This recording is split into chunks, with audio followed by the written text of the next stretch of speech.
GMA Super Radio Davao. Walay ginapigan, walay giprotektahan. Serbisyong tinuod lamang. Dapat totoo. Amahan na mong langit nun. Daghang salamat sa inyong pagkiyak na mo karong adlaw. Salamat Ginoo sa grasya sa kinabuhi. Gugma ug kalinaw. Pasayloan kami sa maong mga kasaypanan.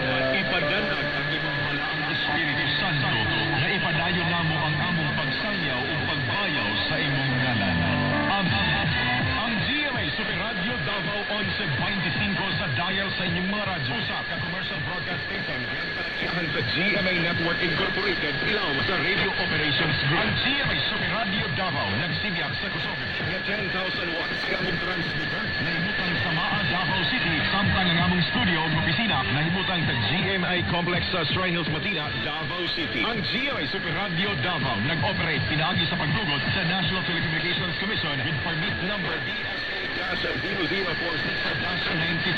Ang GMA Super Radio Davao gidumala o gimintinar sa mga musunod nga first class radio telephone operators o electronic technicians lisensado sa Professional Regulation Commission. Chief Technician Leonardo Dumandan with PRC license number PR967. Clementino Ocon with MTC license number 95-1PXI-13573. Constanzo Falconer Jr. with NCC license number 96-1 PXI-18537. Merilio Estimada with NCC license number 2K-1PXI-24615. Elmer Amagan with NCC license number 01-1 PXI-25479. With NCC license number 94-1 PXI-9657. Ruben Baring with NCC license number 94-1 PXI-12523. Sa ngalan sa Tibok Puwersa sa GMA Super Radio Davao, kami mo yun, maayong gabi o maayong pagpahulay. Kami ang GMA Super Radio Davao. Walay ginapigan, walay giprotektahan.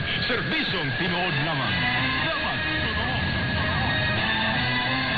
Kababayan, ang awit ng Pilipinas.